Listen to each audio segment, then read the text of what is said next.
Okay, let's start then. So hello everyone, we are very happy to see you all here. Welcome to the Environmental History Today seminar series, which was launched by European Society of Environmental History as a response to pandemic COVID-2019 and the lack of the opportunity to discuss recent research at in-person conferences. But after pandemic times, these seminars transformed into permanent meetings of environmental historians from all over the world and those who are interested in history of interaction between human and environment.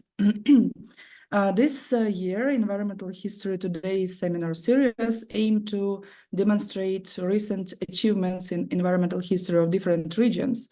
ESEH has representatives in 22 regions, and each of them have the opportunity to talk about recent studies which reflect the environmental history agenda. Since the fall 2023, after the election of the regional representatives and the formation of the new Council of Regional Representatives during the ESEH conference in Bern last year, we have already hosted 6 seminars.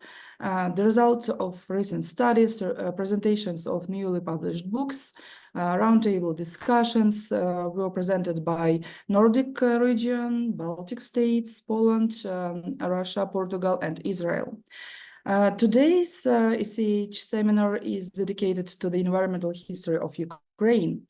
I need to say that Ukraine just recently joined ESEH as a separate region, but it definitely had some impact on the field.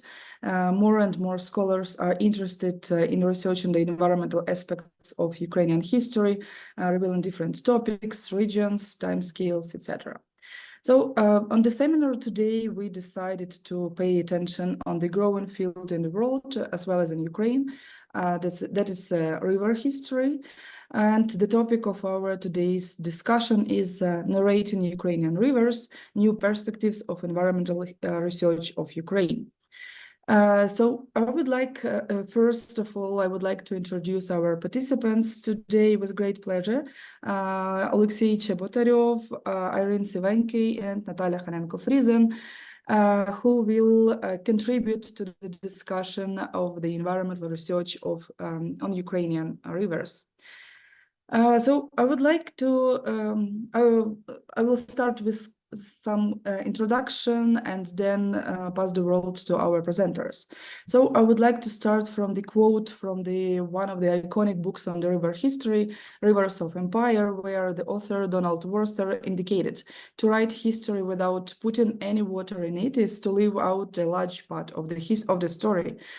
Human experience has not been so dry as that. Indeed, throughout the history, rivers have held paramount significance for humans, and not only for humans, of course, playing a crucial role in material and cultural aspects of life. Despite the importance of rivers, human history, in 2021, in the book Water and Society, Changing Perceptions of the Societal and Historical Development, Terry Twert pointed out that the dominant conceptual and theoretical traditions are still fundamentally water blind. And here I need to agree with the author, even when we're talking about the main and the biggest river in Ukraine, Dnipro River. So I will talk just a little bit on the studies of Dnipro River history and then highlight some changes, recent changes in it, and give the word to our presenters. So despite being the most significant river for Ukrainians, the Dnipro has often been marginalized in scholarly investigations. Scholars predominantly focusing on natural sciences have neglected the Dnipro within humanities research, with only some sporadic appearances in historical studies over the past 2 centuries. In the 19th century, for example, Ukrainian scholars accorded the Dnipro a limited role in their research, mostly serving as a background for human history. In the Soviet era, the Dnipro gained prominence in hydraulic engineering studies, aligning with progressive narrative aimed at enhancing its importance. After gaining independence of Ukraine, the narrative shifted to a declensionist perspective, depicting a lament for the Dnipro's lost natural state and attributing blame to the Soviet authorities. Recently, several important works on the Dnipro River emerged. First of all, I would like to say a couple of words about the book by Roman Sybrivsky, which was published in 2017. Unfortunately, the author passed away in 2022, but still we have his book, and I think it's very important one, Along Ukrainian's River, A Social and Environmental History of the Dnipro. Of course, this book more about the history of Ukraine than the history of the river, but it is the first book, I think, in English dedicated to the history of Dnipro River. On my opinion, one of the most important contribution to the field was done by Roman Sybrivsky. In his book, he finally pointed out the name of the river Dnipro instead of Dnieper, which is more correctly according to the Ukrainian transcription. I totally support this idea, since Dnipro, despite the fact it flows in Russia, Belarus, and Ukraine, it is considered as Ukrainian national river. Also important work on the Dnipro River is the dissertation of Megan Duncan-Smith, taming the Dnipro Rapids Nature, National Geography, and Hydroengineering in Soviet Ukraine, which she defended in 2019 at Harvard University. Throughout her dissertation, Megan examines the evolution of environmental thoughts in 1950s and 1960s, the center of which was discourse about the status of the Dnipro River as a national symbol of Ukraine. The latest publication, The Dnipro, is a book by Halina Sporadets on cultural history of Dnipro. It's in German, so unfortunately, I can't tell you more about this book. Of course, I want to read and then I want to know more about it. Maybe sometime it will be in English, or maybe sometime I will learn German. We have not so many works on Dnipro River history.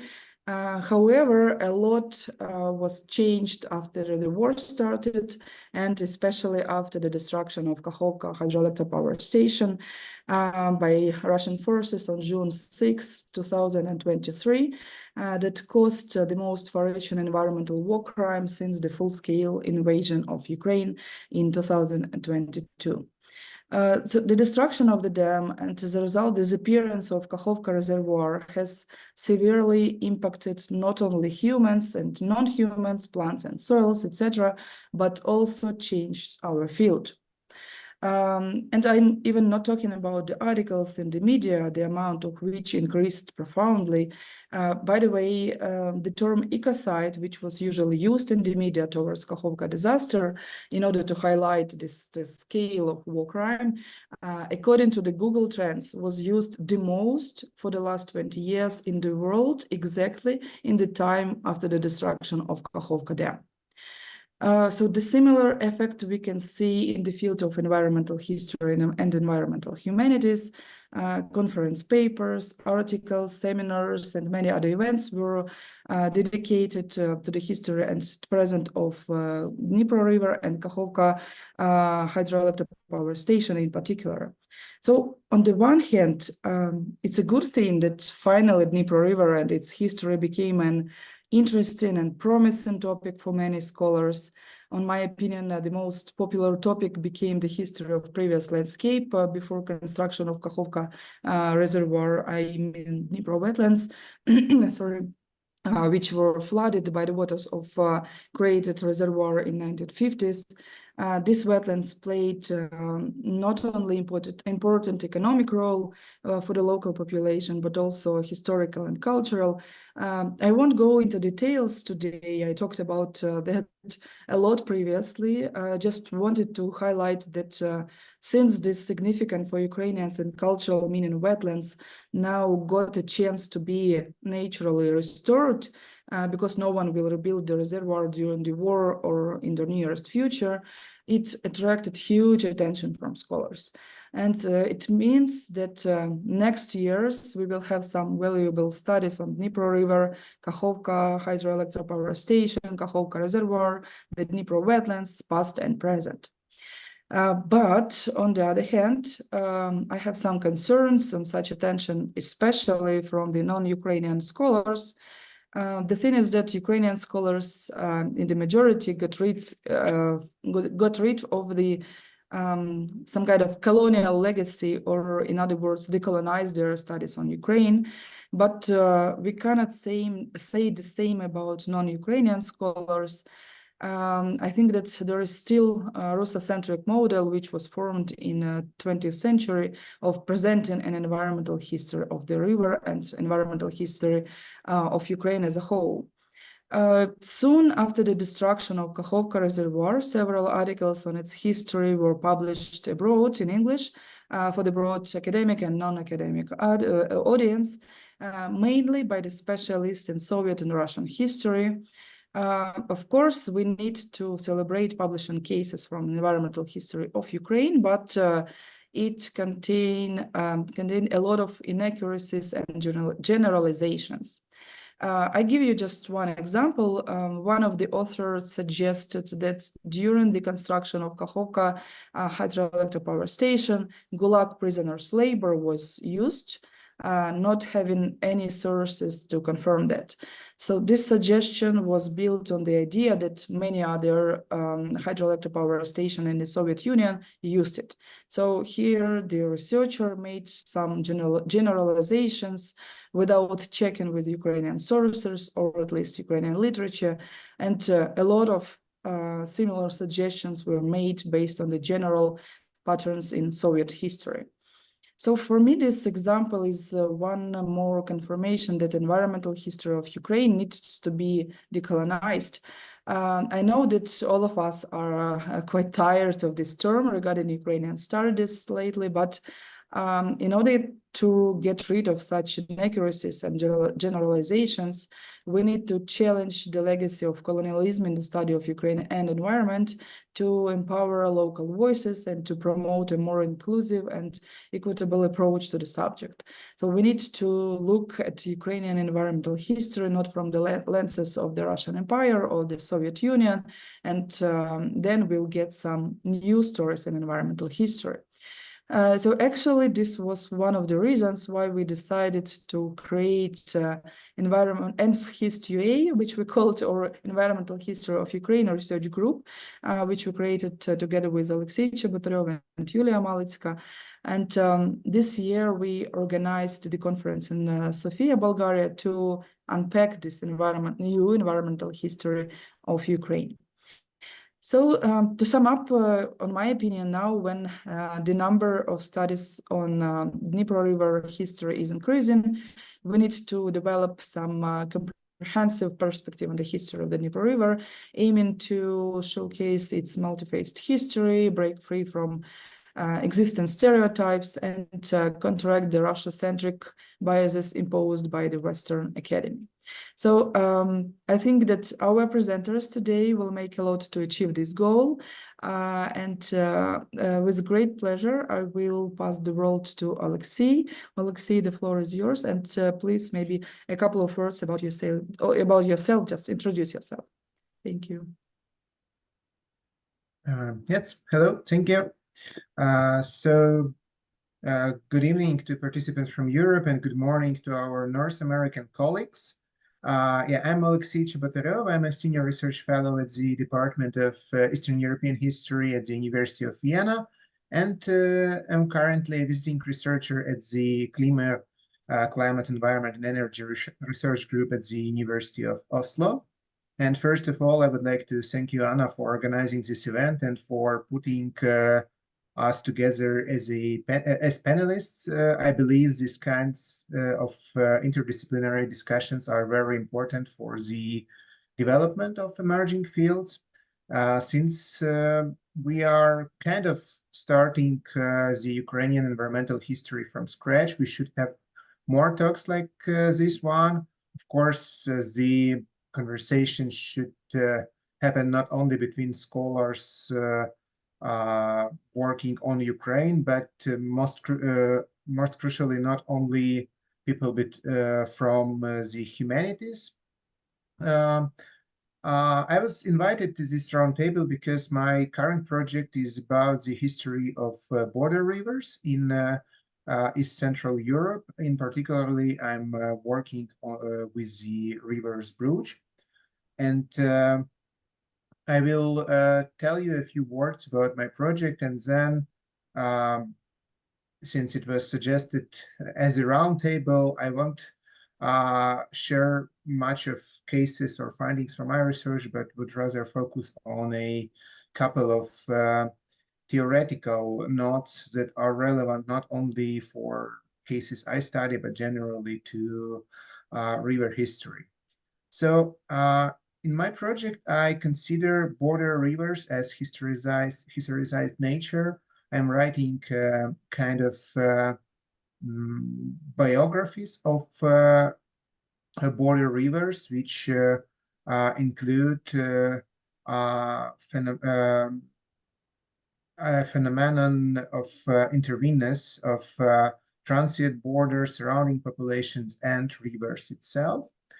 In my research, I'm trying to create a theoretical and analytical framework for historical phenomenon of border rivers in Europe, which, as I see from the list, most of you are historians. You are well familiar with this historical phenomenon.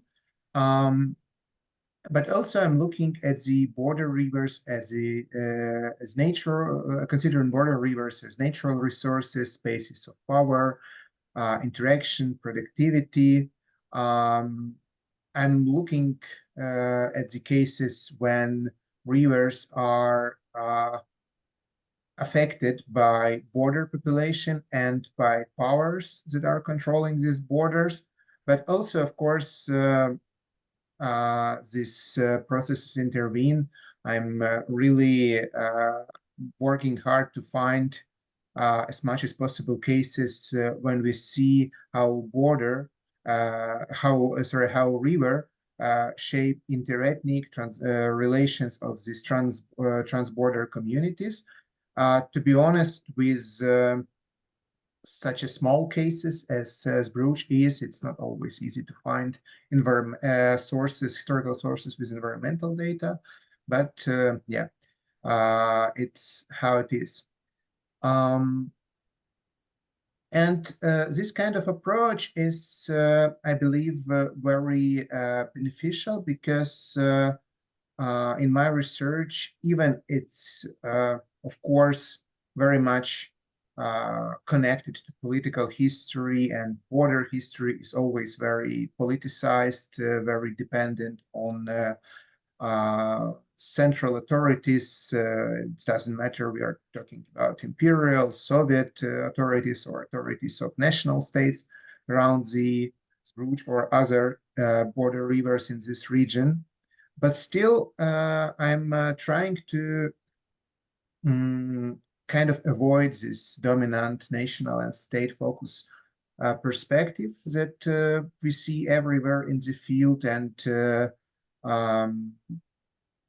the river-centered narrative allow us to see, or generally nature-centered narrative, if we speak generally, allow us to see a picture that is not depend only on one or few national history. Yes, this is kind of a way to fight a bit with methodological nationalism, but yeah, it also has its own limitation. So now the few things I would like to raise at this roundtable, it's about approaches we are using to when we study rivers, and it's something that I do in my research, but also I believe it's relevant to other rivers in European history at least. It's very relevant to Dnipro case mentioned by Anna previously. So As I already mentioned, Eastern European history generally is very politicized, and most of narratives are dependent on national histories or imperial narratives, or somehow transformed imperial narratives, as we see in case of many former empires.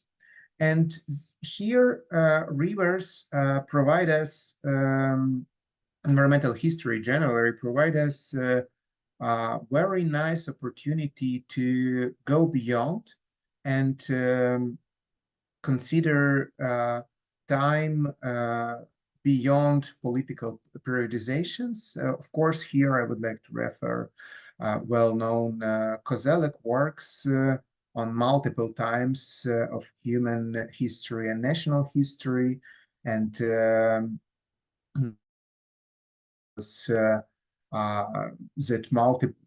his concept of multiple times would kind of transform and update our temporal order of history as we see now. So these works were written in the 70s. As we see now, it didn't happen.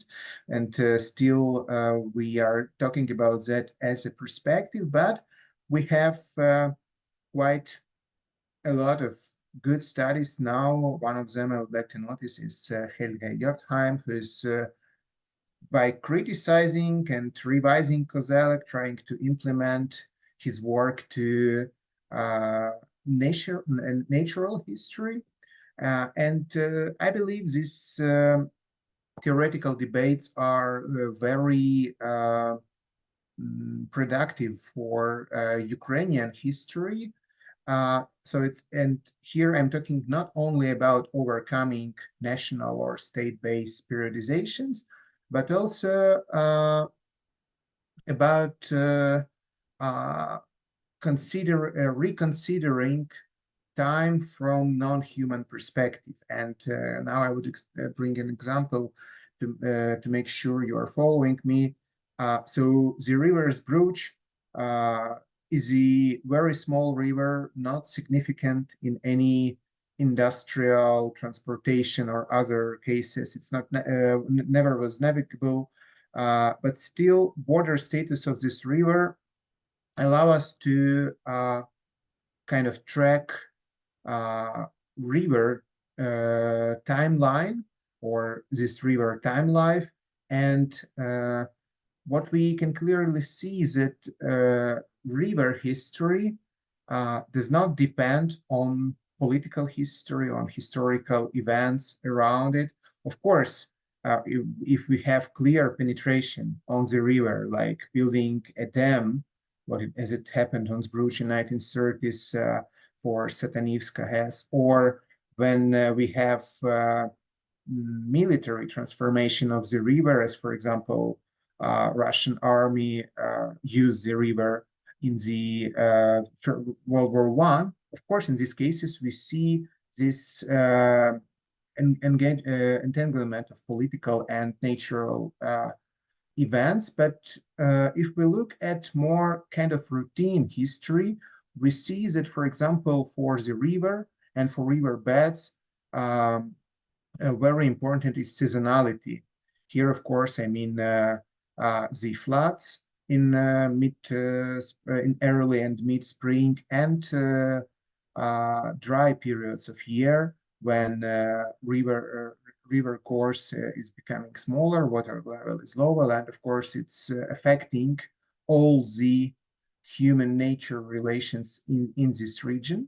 And if we want to write kind of the history of Zbruch in Habsburg Romanov correspondence, it won't be histories that start with New Year or beginning of the year in January, as we usually see. It would be histories that start with flood. Each late March or April, St. Petersburg, after receiving documents from reports from local authorities about changing of border lines due to floods, about peasants who are not available to access their lands because now these lands appear to be on Austrian side of the border and so on. St. Petersburg was addressing Vienna, Viennese Ministry of International Affairs, to do something with that. And if we build historical narratives this way, it's of course not a complete answer to methodological nationalism, but still the way to create not an alternative, but rather parallel non-human history of the region or of the particular territories. Another theoretical challenge that I'm dealing with is how to approach river as a space. So in geography, there is a very popular term, river landscape, which is geographers mostly use to describe land around rivers. And this also very much connected to bigger river system. So because usually river are connected to another water courses depend on territories from which rainwater and groundwater are coming to the river. So basically, river landscapes refer to these territories that are somehow depend on what is your research focus connected to the river. But if we look at another concept is hydroscapes, which is mostly used in natural sciences, and is also interesting one, but we won't stop on it. But to historicize this idea about what is the space of the river, we should look at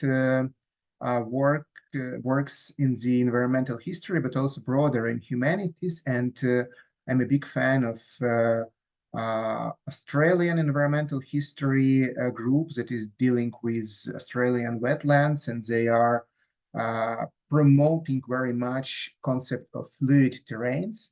And in this way, they are kind of questioning traditional understanding of Australian terrains and of Australian lands, and also trying to write history of codependent of human and society with these terrains. But in my research, of course, most I use concept of riverscapes, which for some strange reason is mostly developed in cultural studies and in some works in literature studies. But scholars in cultural studies, for example, King, in his book in 2004, argues that riverscape, it's terms that encompass not just a physical river, but also social, cultural, and ecological context surrounding them. That means that if we just have a holistic view on it, that we are looking not at the river itself, but also at the diverse components around. And here I mean also other natural objects, but also societies, also economy of the river and of the river region. And it bring us to interconnectedness that we are always trying to reach if we are writing kind of human nature relations history. And this interconnectedness, it's very much seen if we use not at the rivers itself, but at their riverscapes, which include rivers, of course. And moreover, riverscapes are, from my modest experience, are very nice instrument for creating a narrative of the river, narrative of the river history, because in this way we are incorporating historical events, cultural practices, environmental changes, different cases of human-nature interaction into kind of cohesive story. And of course, this can allow us to see more complex dynamic of this space. And something that I would like to spend last few minutes of my talk is post-colonial approaches. Anna already touched on this, so I tried not to repeat. But environmental history, I believe, is extremely important for Ukrainian case, for Ukrainian historical case, in terms of decolonization, because it's not only a fact that Anna mentioned already that most of environmental practices and environment-connected infrastructure in Ukraine that Ukraine has now has Soviet tradition, or basically most of it was built in the Soviet Union, and way Ukraine nowadays treat its natural resources from any perspective, it's basically a continuity of Soviet economic model with some minor changes. This big picture do not often allow us to see regional, local practices. And I want to assure you that in case of rivers, we have plenty of cases that, I mean, we are not discoverers here. We are not discovering something new. It's a lot of things already recorded by ethnographers, by oral history scholars on two different rivers. But here I'm speaking about practices of indigenous populations. Here I'm speaking about practices that existed before Soviet modernization. And a nice example would be fishing. We see when starting from the late 19th century, Russian Empire negotiates or basically conquest their new borderlands with surrounding countries in southeastern and eastern Europe. We see how rivers very often serve as this border, and how fishing is always an issue for the empires in this case. And we see, for example, when Russian Empire had controversy over Danube, over Dniester with Romanian state in the late 19th century, we see how local fishermen are breaking all the rules. They're making imperial and national capitals angry. They are forcing local authorities to do something that we will call today security management of the river, but agency of these people is huge, and these people are not really even doing it intentionally. They're just fishing, which they are doing for many generations, and they are still doing it nowadays. Same happens on Zbruch.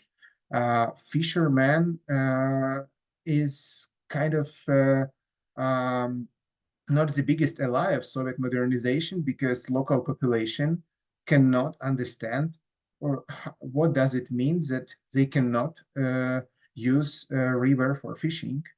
It takes Soviet Union decades to create fishing regulations in the area, and in the 50s they were finally successful with creating Rybhosp, which was kind of fish-owned collective farm, state-owned collective fish farm, but still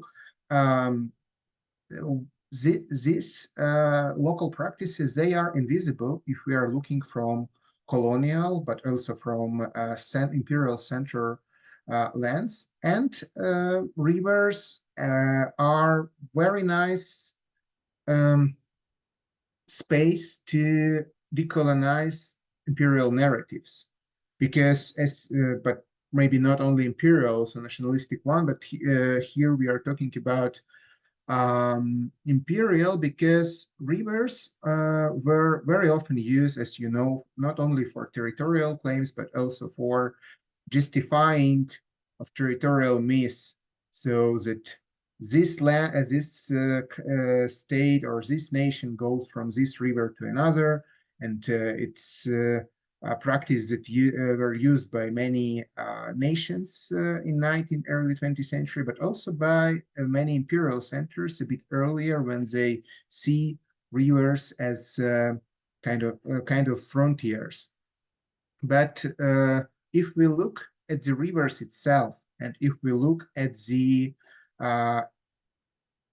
results of these state imperial experiments on the rivers, we see a totally different picture of these experiments. And here I won't steal much time because I'm already talking a bit too long, but here we see, for example, how Russian Empire and then Soviet, in this case, Soviet Union, try to instrumentalize politically space along border rivers, particularly Zbruch was a very prominent case in that. They are investing a lot to build strange cultural and architectural objects there. But if we turn it upside down and look at this as from post-colonial perspective, it wouldn't look as the imperial project or empires modernizing its borderlands. It looked as a strange penetration, because local population does not understand what is happening, and they are not involved in these processes for a very long time. And same thing goes for the nature, because Soviet Union was very active first in the 30s on Zbruch, and then on the 50s on other border rivers in building dams to regulate borderline, to prevent river from changing naturally, but also to kind of create this showcase of modern Soviet power.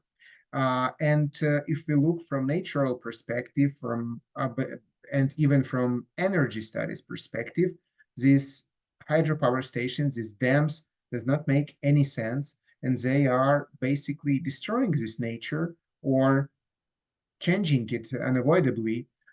So I believe that this decolonial perspective, it's not only about rethinking something from Ukrainian or other perspective, it's rather about creating kind of micro global history when we are looking at very small cases, and through them we are seeing how the big colonial narrative could be revised. Yeah, on this note, I would stop and pass our virtual mic to my fellow co-panelist. Thank you, Oleksii, for your great theoretical explanations how to do this research in river history. And now I will pass the role to Irene Sywenky. Irene, please, the floor is yours.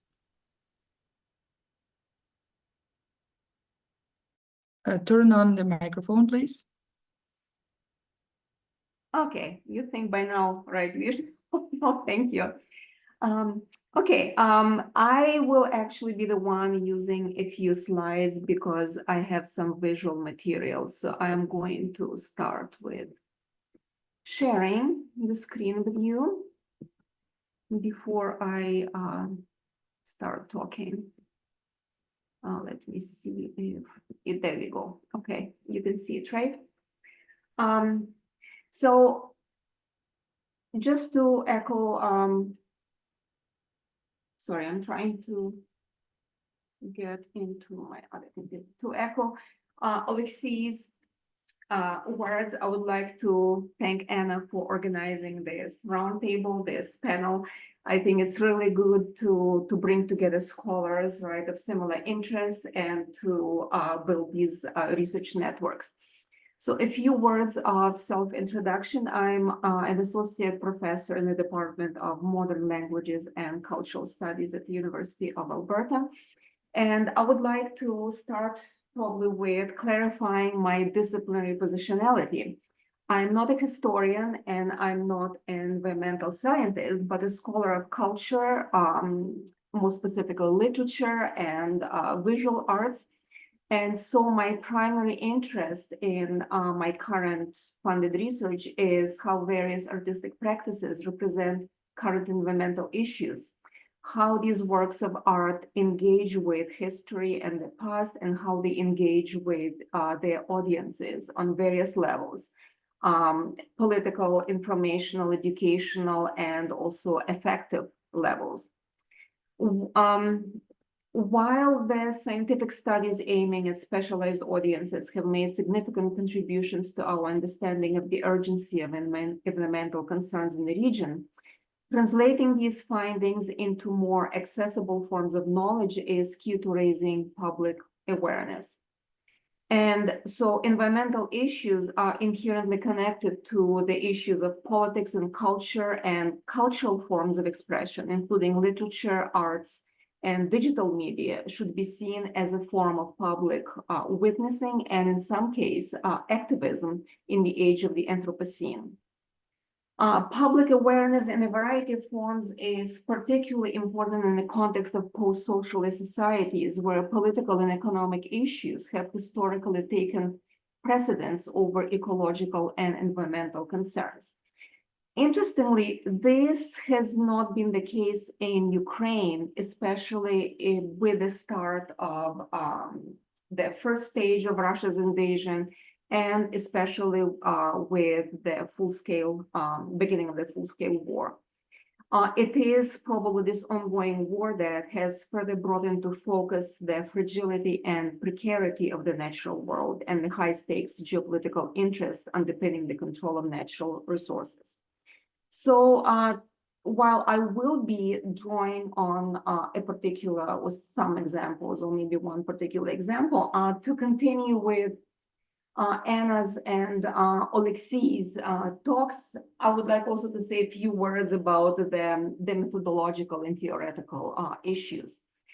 And this is what I have very briefly on the screen, right? So it's interesting that in the previous presentations, both of these issues were actually emphasized, right? So these temporal continuities and discontinuities are especially important in the representation of environmental issues in generally post-socialist societies, but specifically and more so in Ukraine. And you know, engaging with this narrative of socialist modernity and the narrative of, you know, progress and scientific advancement and so on and so forth, cannot really be disengaged from how these issues of environment are being discussed today. Not only that, going back into the history of environmental movement in Eastern Europe, many analysts, in fact, contend that it is the depth of ecological degradation and many environmental disasters across Eastern Europe that, in fact, served as one of the important catalysts that potentially contributed to the end of the socialist regimes. And again, to say a few words about environment and decoloniality. So again, to echo what Anna and Oleksii have already mentioned. Convergences between post-colonial criticism, issues of decoloniality and eco-criticism, particularly in cultural studies, are extremely important, right? And in the context of the works of art that I will be mentioning here, and probably just going to be one example due to the limitations of the time.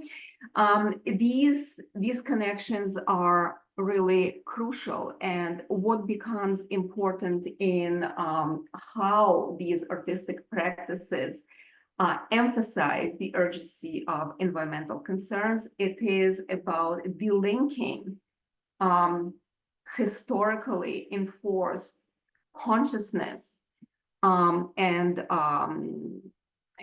view of nature, delinking it from the earlier colonial, imperial, right, practices, the philosophy of which goes back to, say, the period of the Enlightenment and the philosophy of the Enlightenment in Europe, and moves on to the imperial practices, and of course, the decades of the Soviet degradation of nature, and so on and so forth. So delinking that consciousness, right, and these conceptions of our relationship with nature from more current, right, and changing philosophy of nature.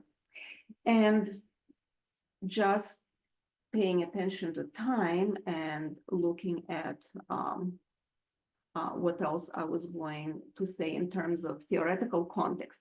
So some of the methodological approaches I'm working with specifically is the more recent theory of eco-criticism, material eco-criticism, which emphasizes the inherent materiality of the non-human environment and our intrinsic connection to everything surrounding us, and environmental humanities.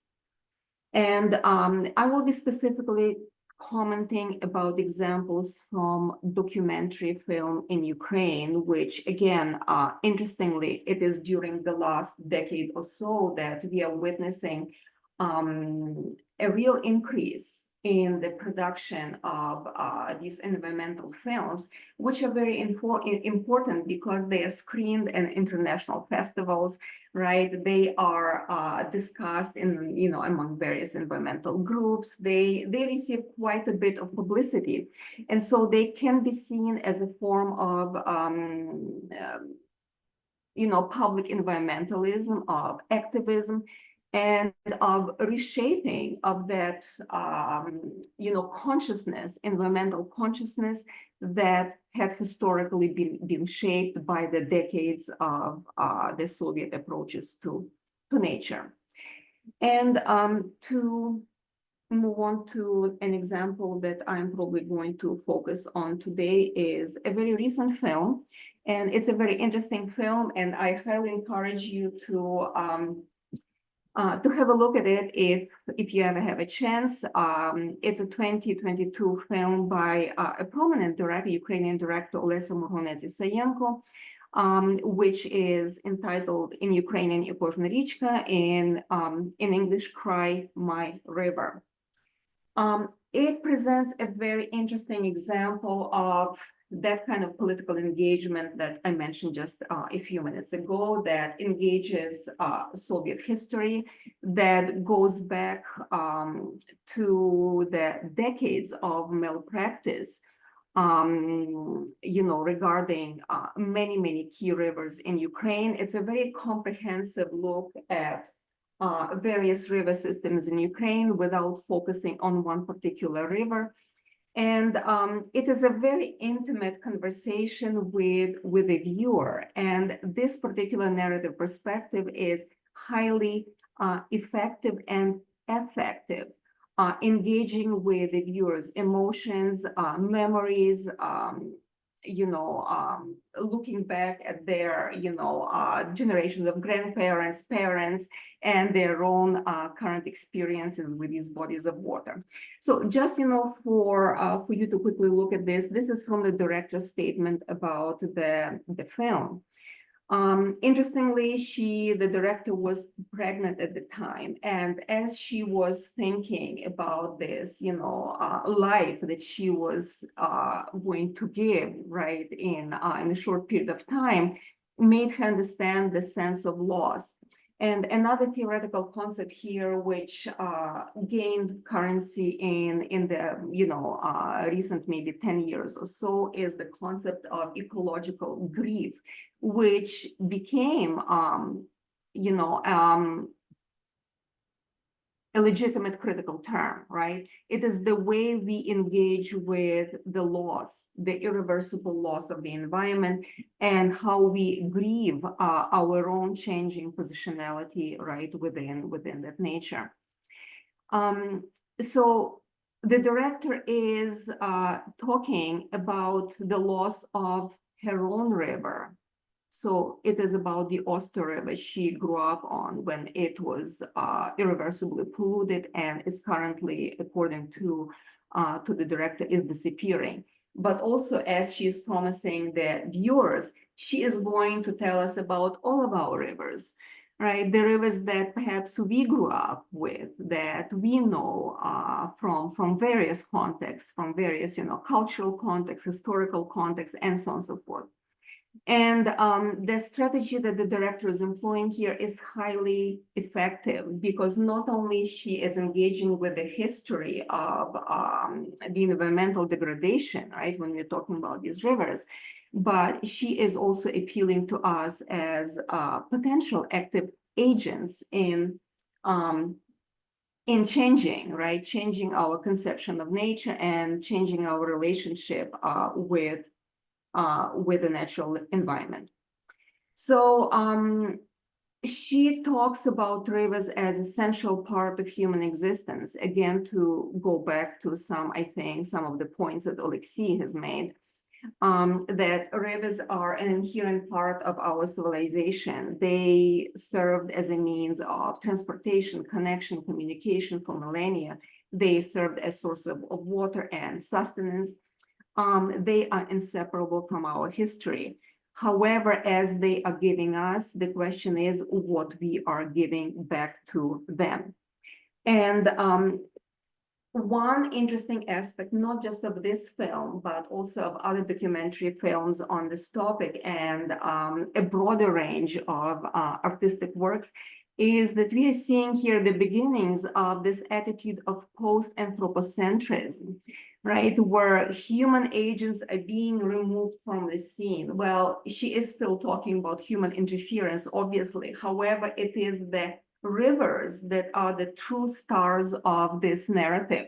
And this is just a screenshot from the introduction of these rivers. And my apologies, they're in Ukrainian. I didn't want to kind of superimpose the English subtitles over these words, but it's a long range of rivers, including the main, systems such as the Dnieper and the Sna and the Dniester and the Danube and so on and so forth, and their tributaries. So these are the main characters and the stars in the film. They take the precedence, they supersede the human agents, and it is their sort of life narrative that is being given to us.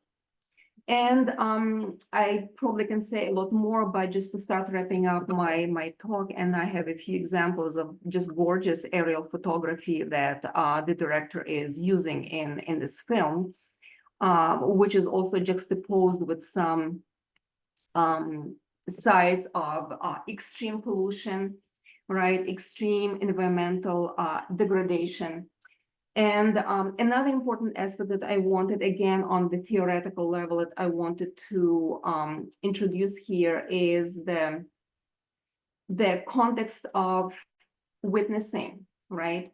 So these works, the documentary films, works of art, and literary also works, right? They fundamentally problematize the meaning of non-human witnessing and the process or act of testimony and the representation itself in the age of the post-human or so-called after the human.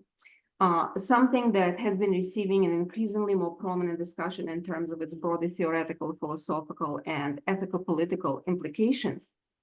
The concept of after the human dissenters, what has traditionally been thought of as the subject of the agent in the tradition of the Western thought.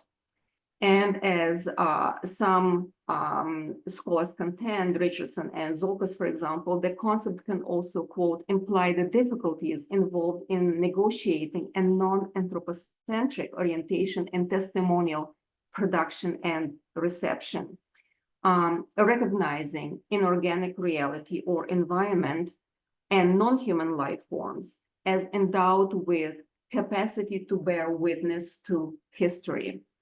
And again, looking at the time, I am probably going to wrap it up here. And I certainly welcome your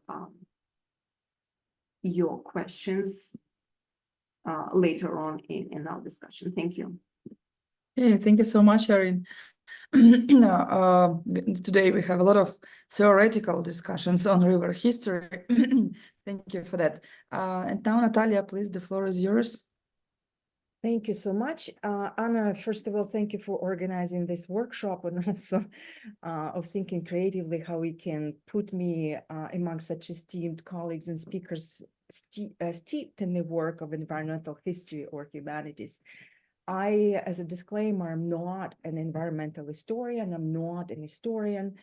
And I am trained in cultural anthropology. I'm an oral historian, but I also wear a couple of other hats, which I will be throwing into my points, which I'll make today as a part of our conversation, and namely my administrative role of the director of the largest research institution focusing on Ukrainian studies, which is placed outside of Ukraine. And I am talking about the Canadian Institute of Ukrainian Studies. In terms of my introductions, I think I can limit that to this. I'm also a professor in the same department as my colleague Irene, Modern Languages and Cultural Studies, where I also wear another hat of a Hutsulak Chair in Ukrainian Culture and Ethnography. So that potentially explains how I'm entering this conversation. And I have been given this privilege to be placed the last. So I have some opportunities to already tweak and change what I wanted to say in relationship what was brought up by Oleksii and my colleague Irene before me. I wanted to start, as anthropologists often do, I wanted to start with a few comments around autobiographical reflections.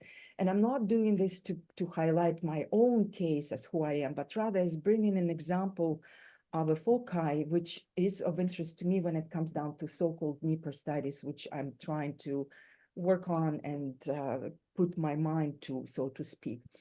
So autobiographically speaking, I would be one of those individuals who have been marked by the presence of a mighty river Dnieper on her life, as well as it had happened in the case of millions of other people.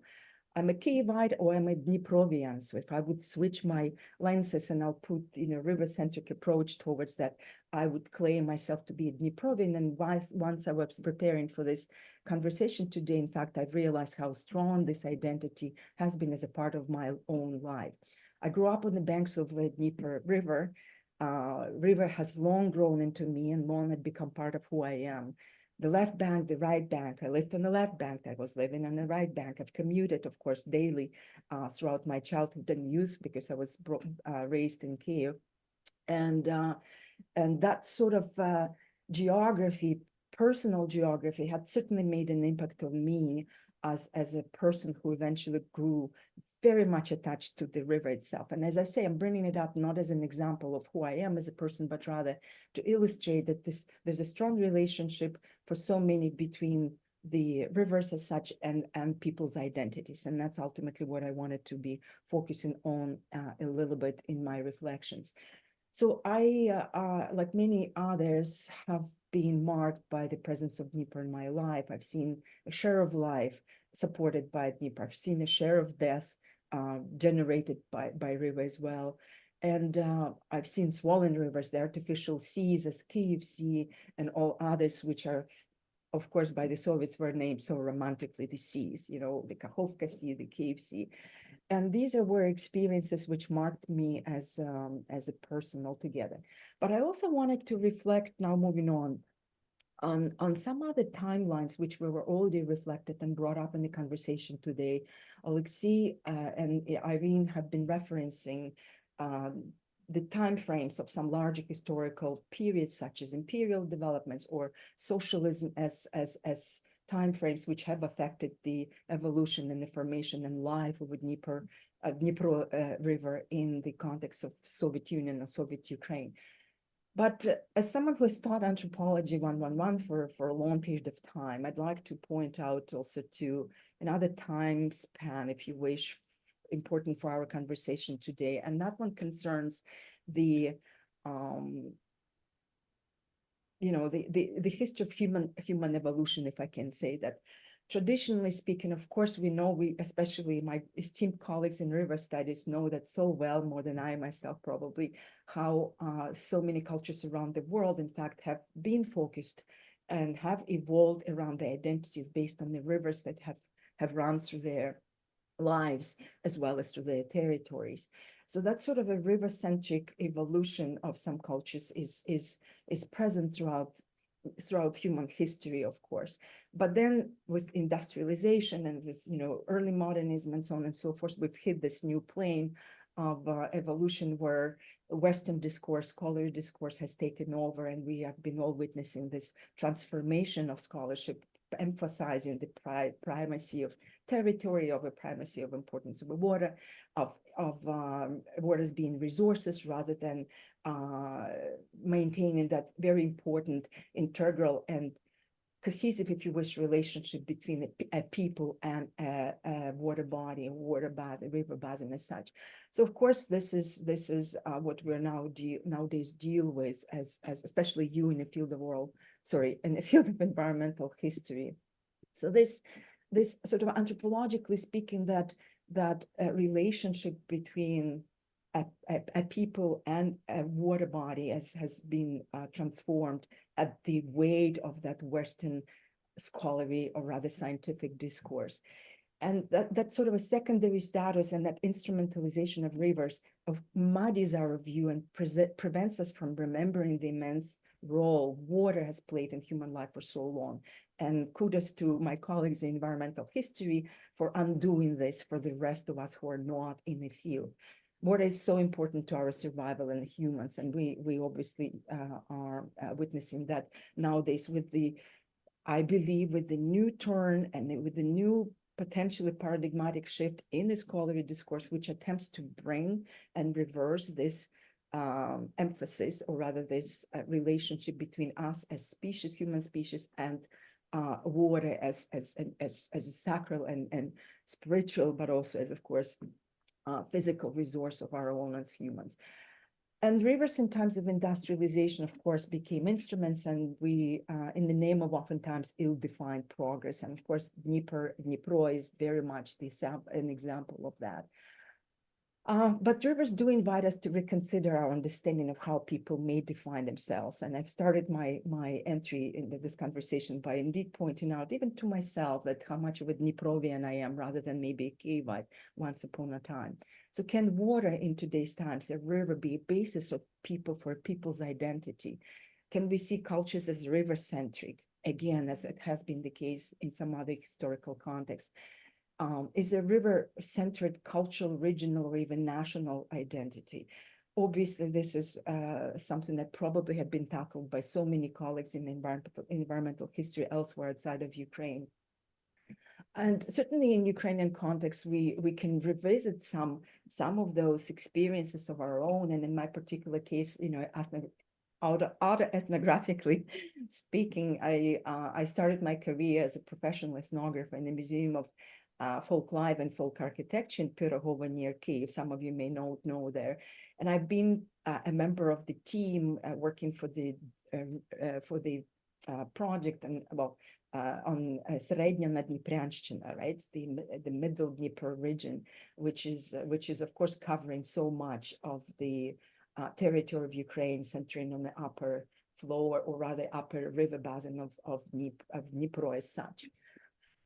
Lots can be said in relationship to how the traditional Ukrainian culture, and here is me thinking as a former folklorist as well, how much we can find evidence in the earlier philosophical considerations of the relationship between a Ukrainian people and rivers in principle, but Dnipro in particular. But for the sake of time, I'm not going to dwell on some particular examples I've pulled out from folklore and from all this mythology, which gave us or would give us interesting illustrations of early conceptions of a river. But coming back to my hat as an administrator, or rather the director of a large research institution, recently, over the year ago, so of course with the war, which we cannot all avoid in this conversation, we had began thinking further what we can do to support the so-called Dnieper studies, and is there indeed such a field of studies as Dnieper studies? And if there isn't, why can't we start thinking along the lines of how to build one? And that is indeed conceptually is an extremely complicated task. And I am, for example, reminded that hopefully maybe we can come back to that, especially Oleksii, you're being based in Europe for a while, I figure. One of my points to go to is to consider what, for example, has been done around other river studies around the world, and the closest, and again, maybe not just closest geographically, but also conceptually and culturally, a river of Danube comes to mind. And the Danube studies are in a well-evolved, well-established area of expertise, area of scholarship. But if you begin thinking of Danube, running through 10 countries and with the river basin covering 19 altogether, with the word Danube featured in 5 or 6 anthems, national anthems of European countries. What a difference this case presents to our efforts, say, to build Dnieper studies. Dnipro, as such, flows through Russia, Belarus, and Ukraine.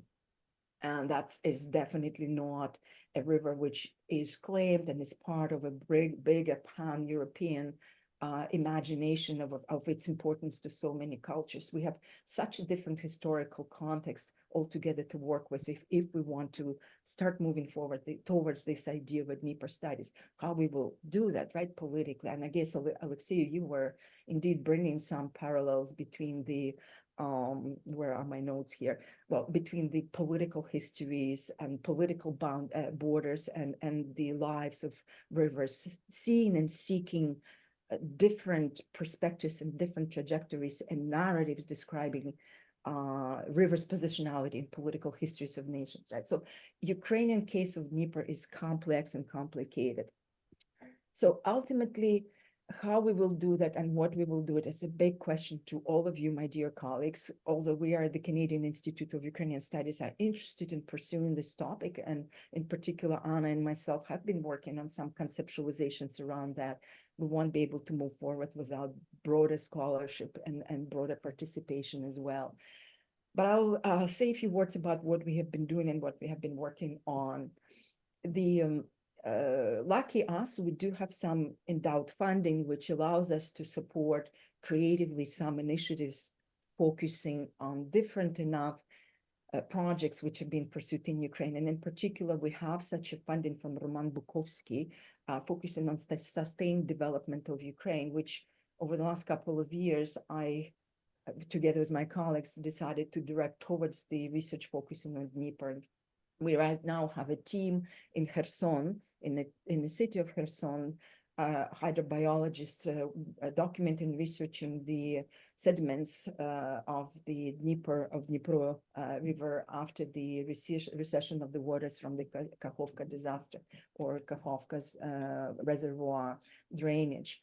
And we have some preliminary results already been developed and found and promoted by these teams, who are going to be also discussing later as they move on how that research is indeed translates into what we would have traditionally called sustained development if there would not have been a war. And again, a question to all of us, what are we to do with sustained development in the context like war? Maybe we can touch upon that. So we're doing small steps towards building this field of Dnieper studies as much as we can. And I wanted to come back, and I will wrap up in maybe a minute or so. I wanted to perhaps throw in questions to my esteemed colleagues in the field on this very question, what is it we can do to build Dnieper studies? I understand, I realize I'm in the room surrounded by environmental historians here, but is this the only approach to pursue the comprehensive study of a river just to focus on environmental history? Obviously, if I will try to answer this question myself, here's a few points I've jotted down. Obviously, war cannot be ignored. A dose of academic activism right now is required. I think for the most of it, I don't think we can be just the bystanders and continue on discussing the nature of Dnieper as a river without realizing where we are at with a huge predicament of a war in the midst of it all. This is going to be paradigmatic. It's not only a response that's needed for a couple of years only while the war is still on. It is going to dramatically change, I think, the whole entire discourse of Dnieper studies eventually. And I think, Anna, you've already hinted at that. As a director of the large institute, I think the interdisciplinarity is the route forward for a number of reasons. First of all, it is an opportunity for productive and cross-feeding dialogue in which concepts from humanity can integrate and interact with concepts from natural sciences. And we've seen today, again, Oleksii, you were bringing up some very powerful metaphors from natural sciences and using them and working with them as metaphors, historically speaking, that could help us within the field of humanities. And I would add social sciences, where I would put myself in, to move on forward with these kinds of conceptualizations.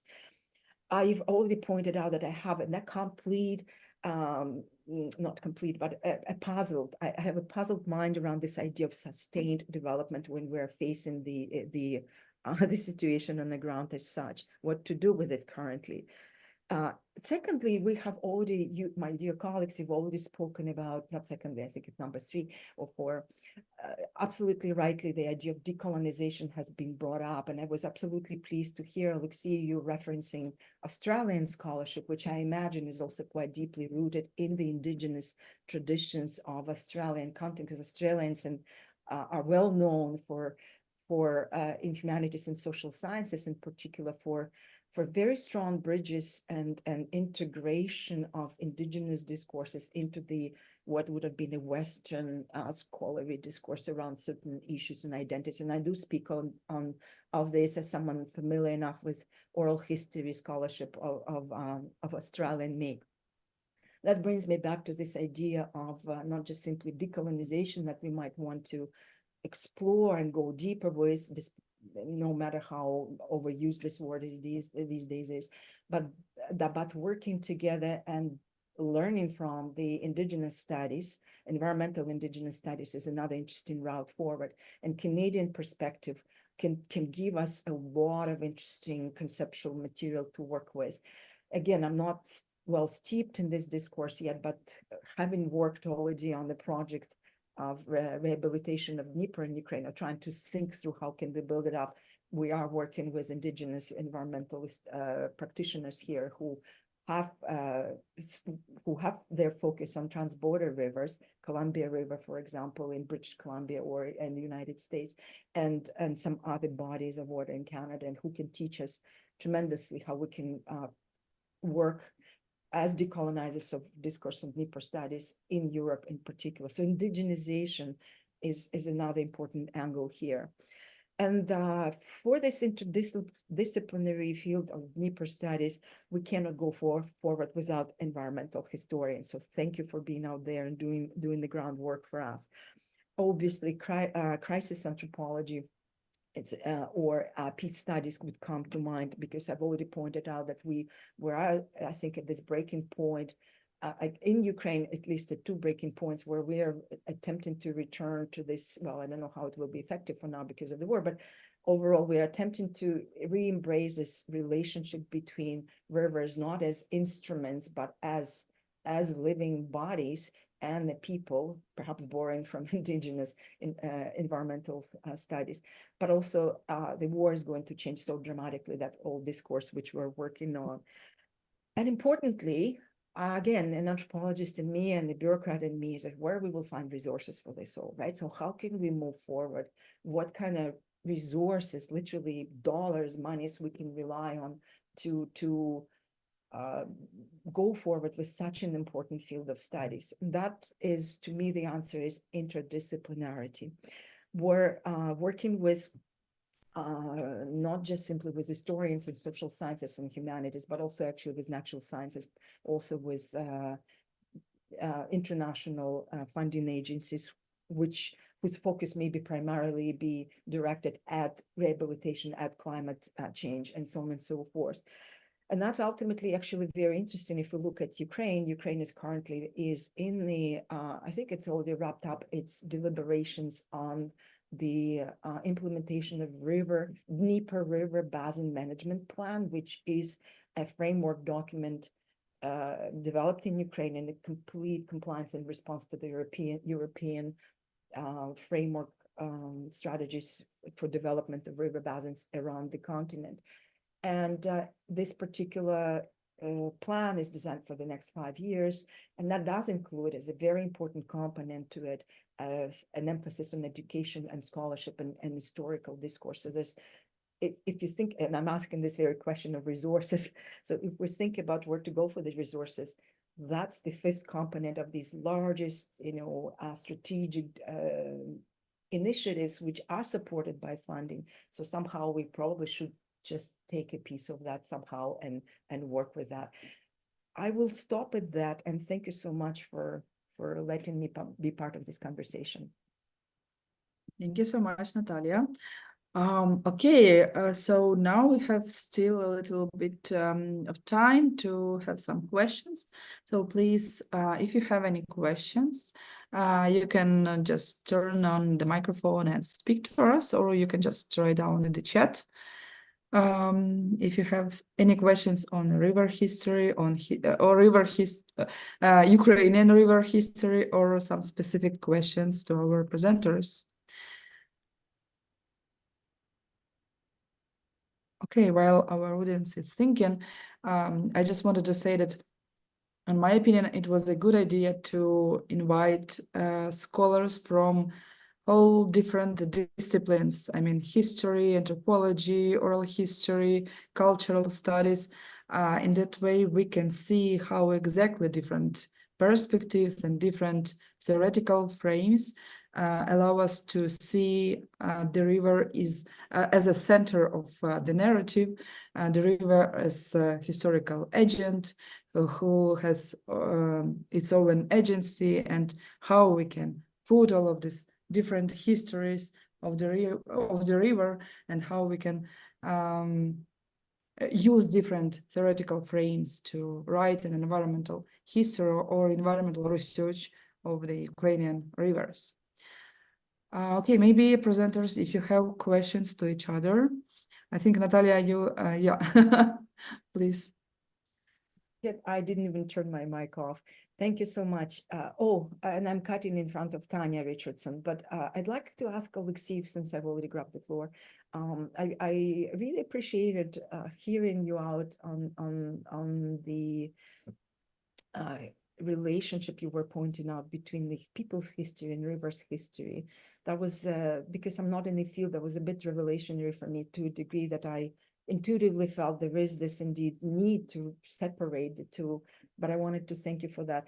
And can you maybe give us some other examples of the river events which can sustain that idea that rivers shall be seen, discussed, and understood, rivers' histories on their own terms? You mentioned floods, but is there anything else?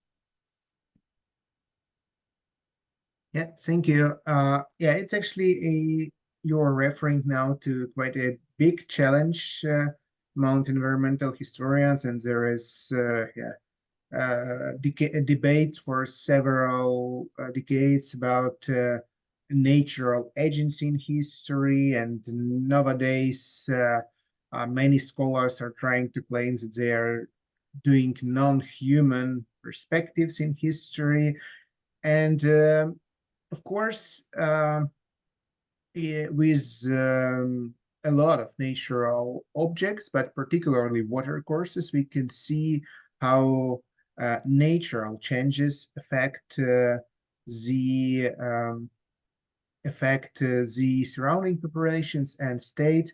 So I mentioned floods, but floods, it's rather the most documented example, but we have generally natural activity, so hydromorphological activity of rivers that is changing administrative, military, or other lines along the driven along these rivers, and For example, we could see a lot of nowadays cases from ongoing Russian invasion when, as Irene mentioned about, so actually few of you mentioned about some cases when military actions or frontline coexist with rivers in some way, or bring ecocidal events to the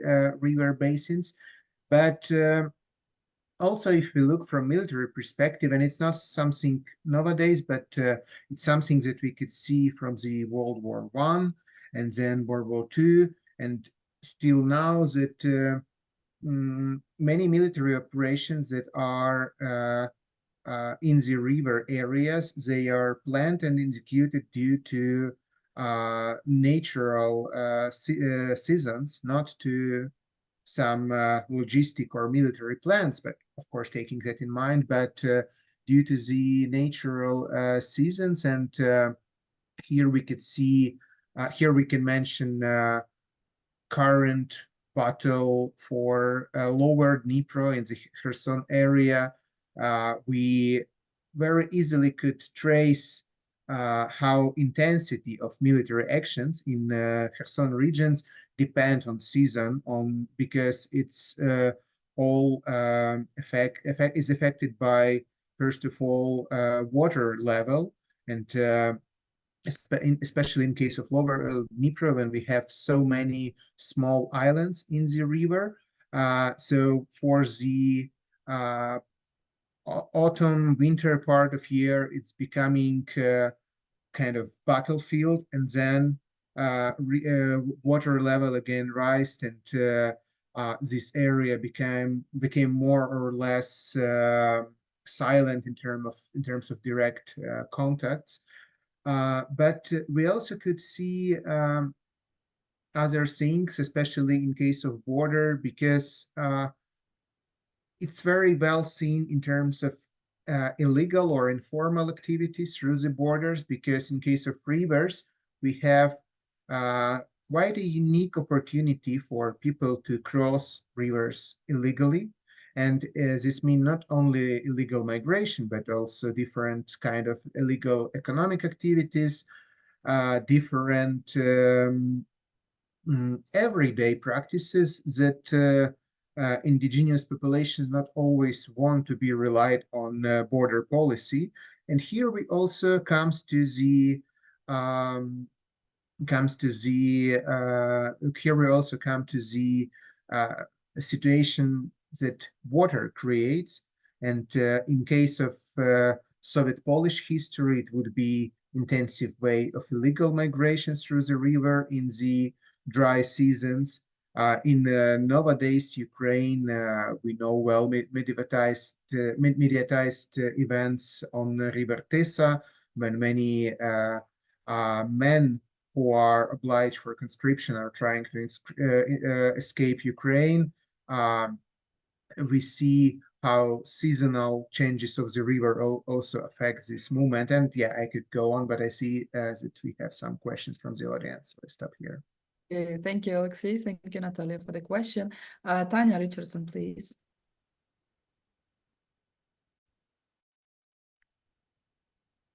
Huge thank you to Anna for organizing this panel. It's really exciting to see this discussion unfold, and thank you very much to the panelists. I know I've heard a couple of you speak before, and it's really nice to hear you speak more, and to hear, Oleksii, more about your research.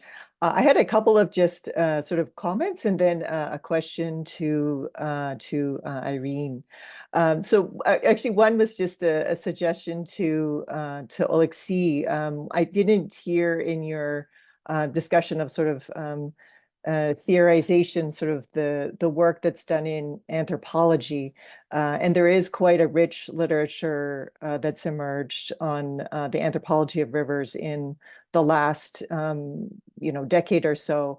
And I think it offers something that can complement what you're doing, and particularly given your interest in sort of floodplains. And there's like some really interesting work on or sort of using the concept of hydrosociality, which sort of you were sort of talking about wanting to decenter nation and state, and that sort of really brings down the sort of scale to the level of, you know, people's embodied and social interactions with you know, with various aspects of the river.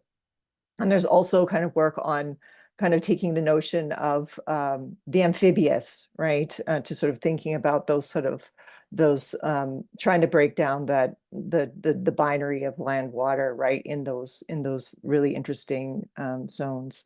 But yeah, so I just sort of wanted to remind you of this literature as well. So that's great. In terms, I wanted to also, you know, I was really, it's really interesting and exciting to hear about the development of Dnipro studies. But I just sort of wanted to point out an interesting tension between sort of what Oleksii was saying about sort of trying to use rivers to work against methodological nationalism, and the sort of heavy focus on the Dnipro, right? Which sort of is understandable, but in a way, it's sort of, I feel like there's a tension in that, right? That there's some, like, what about a Ukrainian river studies sort of project, right? Which would enable this sort of comparison, right? Or to think about these rivers in relation to one another, right? To, you know, to center water and these different networks. I mean, that might be obviously something in parallel. It's understandable why the Dnipro would need to be such a central focus, but I just also wonder what directing so much to that sort of does to a wider conversation about rivers. And so there was this question about sustainable development, and, you know, maybe you already know more than you're asking about that, but one, and no doubt some of the people on this in this seminar are very aware of the work that the Ukraine Nature Conservation Group has been doing around monitoring the wetlands that have been restoring in a way on the territory of the former Kakhovka Dam, so around the Veliki Loop, right?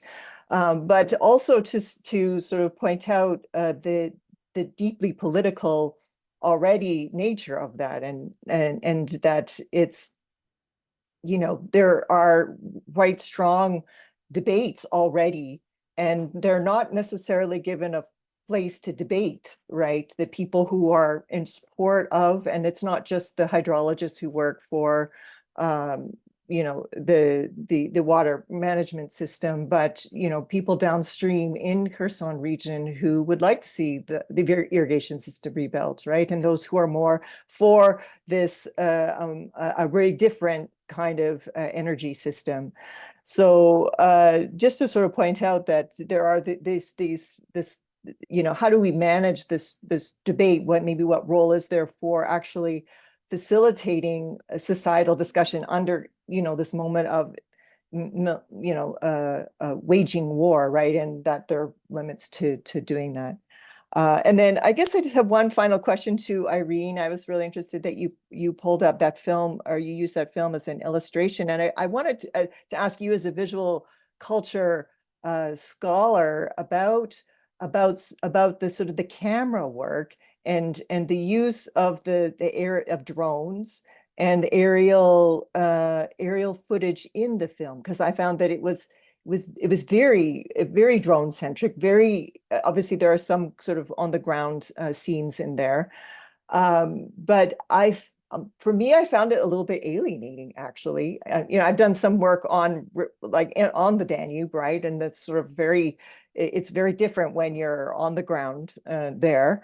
And that aerial perspective is actually this perspective that's connected with these modernist policies that have caused so much harm. So I guess I wanted to ask you about the tension in using that to try to disrupt it using the same techniques that are used to control to disrupt, and whether you had any comment about that. So sorry, that's kind of a mouthful, but just a huge thank you to everyone on this.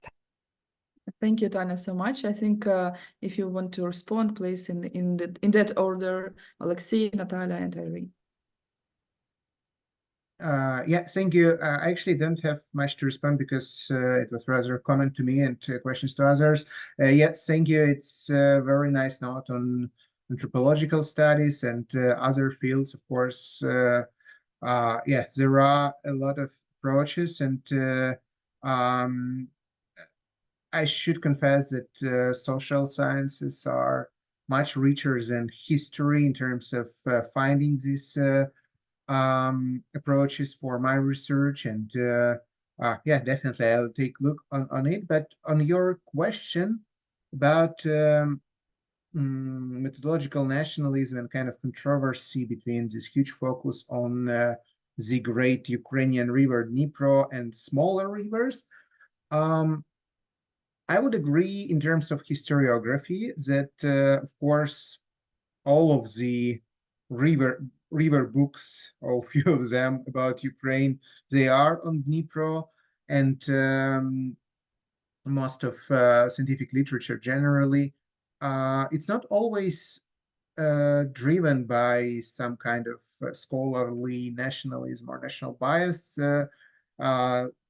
There is a very similar explanation, same that would goes to Danube case mentioned by Natalia, that these huge rivers, kind of national rivers, they are much more presented in narratives. They are much more mediatized over different epochs, and honestly, I'm struggling now with small rivers of nowadays Western Ukraine, so both Bruges, but also recently started looking at Cheremos, which is has very exciting period of bordering Poland and Romania. But for this kind of small rivers, it's honestly quite hard to find enough of historical evidences to create a narrative. So there is very logical explanation for that.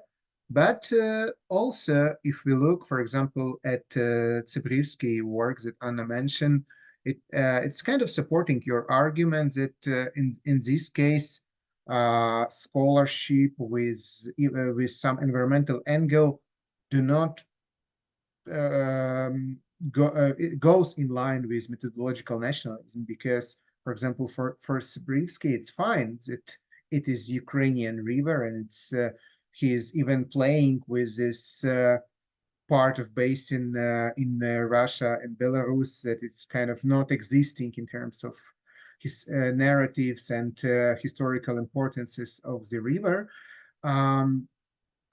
But I would suggest that if we do in-depth research, if we look at micro phenomena that are contributing to bigger picture, it doesn't really matter how nationally how nationally described river is, and it might be very beneficial, because I should say that this political controversy, not only between empires and Soviet-Polish controversy, but also between different nationalism claiming Bruges as their river, it adds a lot of sources, a lot of perspective to my research, so we can find constructive way for that. Yeah.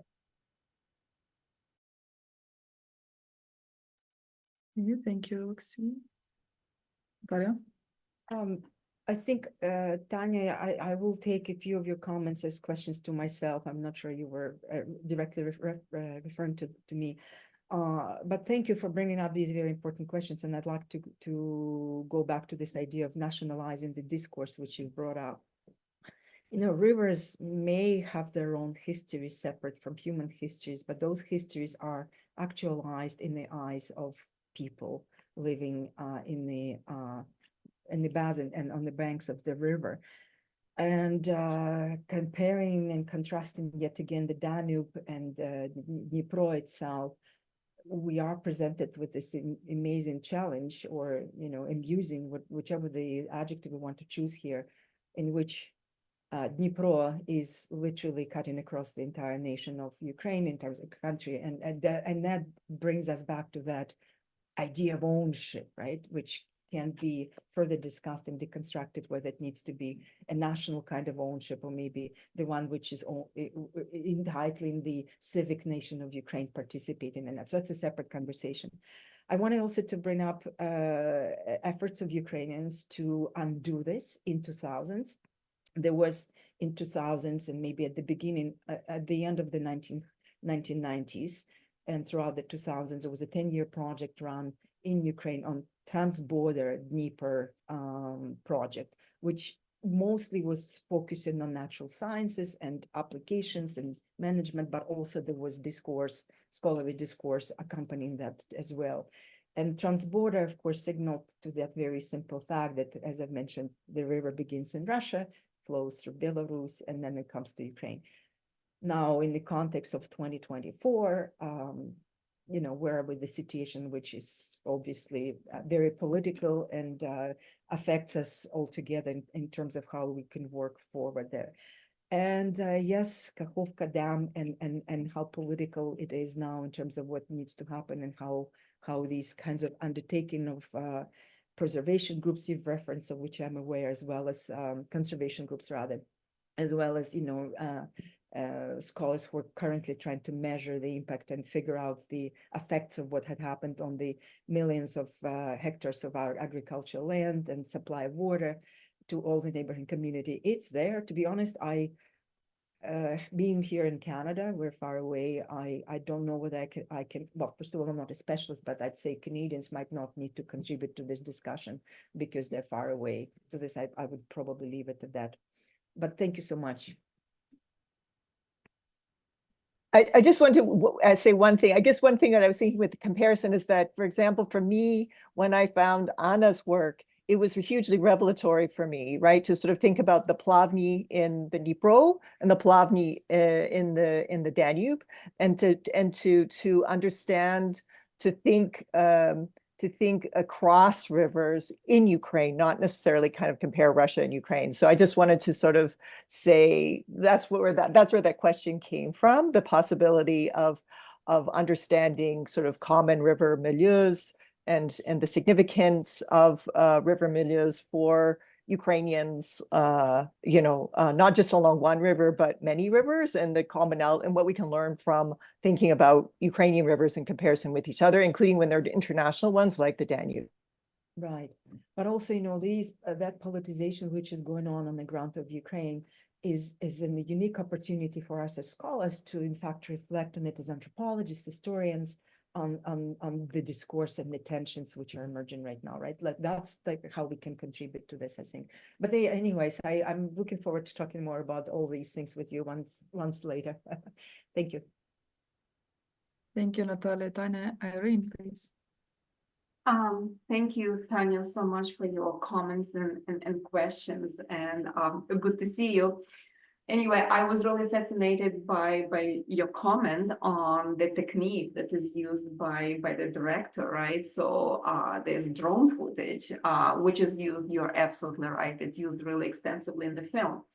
And you're absolutely right. I think it can be perceived as creating certain alienation, right? Which again, it harks back to, the sort of the discourse of modernity, control of nature, because it's about that visual control, right? Taking it all in, right? Through our eyes, through our sight. I think with the director's use of the aerial footage, I think what you strove for is to show that beautiful organicity, right, of nature, where humans are removed from that picture, right? Where there, obviously we know that there is someone behind it, either camera or, controlling the drone, et cetera, and it's impossible to avoid.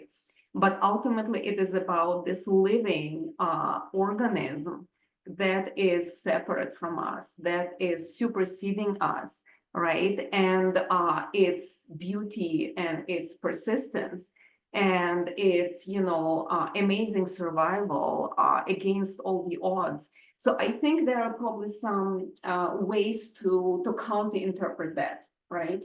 Again, I highly recommend you watch this film. It is very revelatory, I would say. And also, I didn't mention it, but it's interesting to see the comments, right, and reviews from the reception of the film. And a lot of them comment that they were unaware of the degree of the Soviet, right, reclamation project and the degree of the environmental degradation of these rivers.